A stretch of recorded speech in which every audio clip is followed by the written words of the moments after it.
그 제일 궁금한 건 전공의들이 그러면 본질로 돌아와서 다시 그 상급 병원으로 복귀할 수 있을 가능성.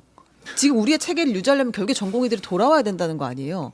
그 방법이 있습니까? 그러면? 그게 없다는 거죠 지금? 네, 내년 2월까지는 기대하기 어려울 것입니다. 그리고 내년 3월 이후에는 상황이 더 좋아질지 나빠질지는 어떻게 그 변화하는 사람들은 지금 뭐 하고 그게 있습니까? 뭐 하고 있나요? 네, 사직 처리된 이후에는 여러 가지 일들을 하고 있습니다. 취직해서 다른 곳에서 일을 하고 있는 페이 닥터를 하거나 네, 의원이나 작은 의원을 병원에 하거나. 취직을 한 친구들 상당히 많이 이야기 네, 들었고요. 네.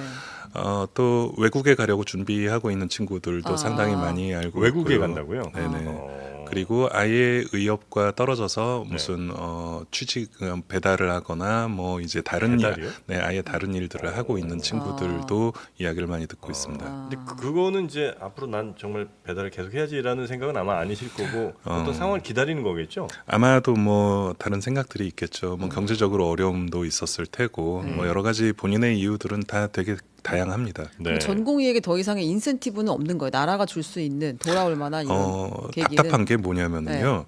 예를 들어 뭐 수련 과정을 깎아주겠다. 뭐 몇 달 뭐 빼도 네네. 다시 인정해주겠다. 돌아오게 아니면 하면. 전문의를 그냥 따게 해주겠다. 네. 저희가 먼저 반대하는 일이에요. 전공의들도 반대합니다. 아. 그러니까 쉽게 전문의를 따기 위해서 이 일을 하고 있는 게 아니라는 거죠.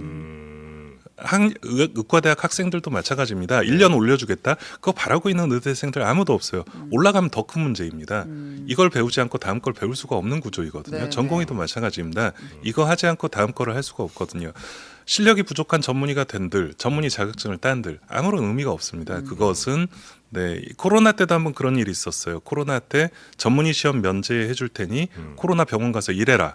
이랬던 적이 있었어요. 전문의 시험 면제해 줄 테니 정부에서는 그걸 마치 엄청난 호의처럼 얘기하지만 우리가 듣기에는 웃긴 거예요. 전문의 시험을 치지 않고 어떻게 전문의가 되겠습니까? 그러니까 우리는 우리 스스로의 가치를 지키려고 노력하는 사람들이지 네. 거저 얻으려고 노력하는 사람들이 아니라는 것입니다. 혹시 우리 회장님 네. 보실 때 네. 우리나라 의사 숫자 혹은 뭐 의대 정원이 적습니까? 많습니까? 적절합니까? 그 얘기를 드리고 싶어요. 응급의학과만 따져보면은요. 응급의학과가 세계에서 세 번째로 많습니다. 응급의학 전문의가. 우리나라요? 예. 다 놀래요. 몇 명이면 맞? 2,778명이 나왔고요. 전 세계로 따지면 우리나라가 세 번째입니다. 1등이 미국이고요. 2등이 호주고 세 번째가 우리나라입니다. 네. 그러면은 OECD 평균이면 저희 이제 줄여야 돼요. 음. 그리고 이제 뭐 그런 이야기 방송에서 많이들 하시지 않습니까? 신경외과 전문의가 인구당으로 따졌을 때 미국에 거의 4배 가까이 됩니다. 외과 전문의도 인구당으로 따졌을 때 미국에 거의 2배 가까이 됩니다. 이게 이분들이 수술을 안 하고 다른 일을 하게 만든 시스템의 문제이지. 네, 의사가 부족한 게 아니라 그렇죠. 일할 의사가 부족한 결국은 10,000명이 부족하다라고 했을 때 거의 한 3만 명 가까운 분들이 본인의 전공을 하지 않고 다른 일을 하고 계시거든요. 다른 일이라는 건 개업이죠. 개원에서 네. 이를테면 그렇다면 그분들을 가장 먼저 돌아오게 만드는 정책을 쓰는 게 제일 빠르죠. 10년을 기다릴 것이 아니라. 그러니까 이제 저희가 그런 부분에서 그분들이 어떻게 하면 돌아와요? 이 필수 의료 결국은 이제 필수 의료를 하는 네. 데 있어서 보상, 이 수가 인정과 신뢰와 붙이기도 보상, 하고. 수가 문제 플러스 이제 법적인 문제 이런 시스템도, 것들을 해결을 하면 이분들은 충분히 다시 돌아와서 칼을 잡으실 분들이거든요. 네. 근데 재밌는 포인트가 하나 있었는데 네. 그 응급의학 의사회 그 회장님이니까 회장님 주최하신 것 같은데 정기 학술대회 진행하면서 한국 면허로 캐나다에서 의사하기, 미국 의사대기 이런 강연을 열었다고 네. 하는데 100여 명이 넘는 많은 의사들이 모였다. 온라인으로는 거의 한 300명 가까이 네. 그 시청을 했고요. 그럼 이제 두 가지 네. 포인트가 있는 것 같은데 실제로 이렇게 많은 사람들이 한국에서 면허를 땄지만 이제 더 이상은 못 견디겠다 외국으로 간다. 그럼 이제 의료 인력 유출이라고 볼 수 있을 것 같고 두 번째로는 회장님이 이런 걸 자꾸 주선하고 계시면 안 되는 거 아닌가?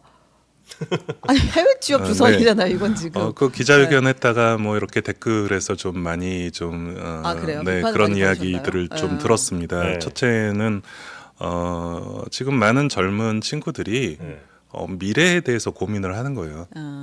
저 같은 경우는 이제 미래 뭐 지나온 날들하고 미래하고 거의 비슷할지 모르겠지만 이제 젊은 친구들 같은 경우 이제부터 의사를 해야 되잖아요. 네. 결국은 우리나라에서 의사를 해야 되느냐에 대해서 고민할 수밖에 없는 지금 상황이에요. 저희가 처음이 아니고 그 해외로 진출하는 부분에 대해서 많은 단체에서 지금 세미나를 열고 있고 그럴 때마다 매번 미어 터집니다. 해외로 진출하는 것에 미국, 대해서. 캐나다, 호주, 일본 그리고 뭐 저쪽 이제 중동까지도 요새는 많이 지금 그런 아. 세미나들을 열고 있고 네. 열 때마다 정말 많은 사람들이 와서 들어요. 아. 결국은 나가고 싶어 하는 거예요. 네. 젊은 친구들이. 아. 나가고 싶어 하고 저도 이제 그런 요청을 받았기 때문에 그런 아. 세션을 유지를 했고요. 네. 전 세계적으로 기류가 바뀌고 있습니다. 예전에는 다른 나라에서 의대 교육을 받은 의사들을 수입하는 거에 대해서 거의 쇄국 정책을 썼단 말이에요. 네, 전 네, 세계적으로. 네. 지금 미국의 일부 주에서는 우리나라 의과대학 의사 면허 자체를 시험 없이 인정하는 주들이 생기고 있고요. 캐나다나 호주도 마찬가지입니다. 네. 그런 얘기 많이 들어보셨죠. 충북대가 하버드 의대보다 많다. 인정받아요? 아 거기 미국의 의사가. 네, 하버드 의대보다 아. 네, 충북대 의대가 인원이 더 많다. 아 아, 그래요? 그래요? 네, 그렇습니다. 어. 그래요. 그렇다고 더 좋다고 우리가 이야기를 할 수는 없지 않습니까? 그럼 그 나라가 돈이 없어서 의대를 안 만들겠어요? 장소가 없어서 의대를 안 만들겠어요? 결국은 의사를 키워내는데 돈이 든다라는 걸 걔들이 걱정을 하는 거예요. 네. 그러니 다른 나라에서 잘 교육받은 의사를 쓱 데려가면 네. 그 나라로서 이득이라고 판단을 하는 거예요. 그 우리나라도 의사들 수입해도 됩니까? 우리나라 의사 수입하겠다고 말씀하셨지 않습니까? 저희는 네. 해보라고 얘기를 드리고 싶어요. 아, 그래요? 네, 해보십시오. 뭐 그걸 반대하는 위협을 반대할 이유도 없고 이미 네. 시행을 하고 있지만 뭐 어떻게 되고 있는지 저는 잘 모르겠습니다. 아마 네네네. 복지부에서 하고 있겠죠. 이제 그런 부분들이 과연 우리나라의 의대생들의 어떤 수준과 외국에서 오는 의대생들의 수준이 뭐 동등하게 유지가 될 것이냐 이런 것들에 대한 어떤 장치가 분명히 필요하겠죠. 그러나 네. 외국에서는 우리나라 의대 교육을 인정을 한다라는 의미로 받아들여야죠. 결국은 기회가 있으면 가겠다라고 하는 것은 그들은 미래를 보기 때문에 그렇습니다. 그럼 여기서 그 네. 어쨌든 인재 유출이잖아요. 우리 입장에서 네, 나라에서 맞습니다. 돈을 들이고 그동안 네. 면허를 관리해왔던 것인데 네. 다 배운 사람들이 외국으로 나가버린다? 그럼 되게 안타까운 일이 될 텐데 남아있게 할 수 있는 그런 뭐 다른 대안 같은 것이 있나요? 적극적으로 지금 해외 취업을 알선하시면 안 되는 거 아니에요? 네, 취업을 알선한다라고 하니까 제가 무슨 뭐 중간에서 아니, 예, 사실 제 브로커도 지인들도 아니고 이번에 나가요. 네. 중동으로도 가고 미국으로 가니까 저도 그 의사들 이민 쪽으로 나가길래 저도 깜짝 놀라서 이제 비슷한 사람들이 많이 있구나를 새삼스럽게 느끼는 건데. 최소한 의과대학 6년을 다니고 인턴 레지던트 5년간의 수련을 받고 있는 사람들이 나가서 택배하게 만드는 나라가 이게 정상적인 나라라 봐야 될까요? 저는 그런 면에서 이 국가에서 그렇게 중요하게 생각한 자원이라면 이렇게 대하지 않았었을 거라는 생각을 가지고 있고요. 그리고 이들이 미래에 대해서 고민하는 건 본인의 판단입니다. 본인이 우리나라가 더 비전이 있다라고 생각하면 남을 것이고요. 네. 본인이 외국이 더 가능성이 있다라고 생각을 한다면 나갈 것입니다. 그들을 막을 이유는 없습니다. 네, 뭐 막을 수도 없겠죠. 뭐 네. 어떻게 막겠습니까? 이런 의료계 주장에 대통령실은 2025학년도 의대 정원은 절대 건드릴 수 없다고 밝혔습니다. 의료계가 요구하는 보건복지부 장차관 경질도 받아들일 수 없다는 방침입니다.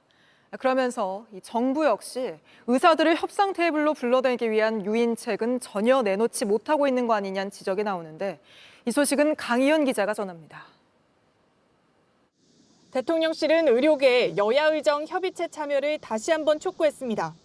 대통령실 관계자는 JTBC에 의료계, 특히 전공의들의 참여가 관건이라며 실효성 면에서 전공의 참여가 중요하다고 강조했습니다.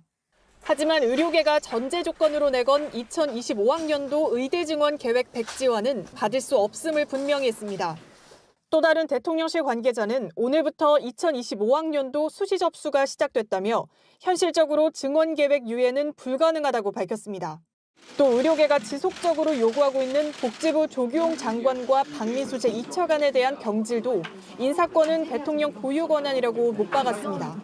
대통령실 관계자는 의료개혁이 한창인 중에 책임을 맡고 있는 장차관을 교체하는 것은 생각할 수 없는 일이라고 밝혔습니다. 특히 보건복지비서관을 지낸 박 차관에 대해선 의료개혁 구상 단계부터 관여했던 만큼 교체 불가 입장이 강경한 것으로 알려졌습니다.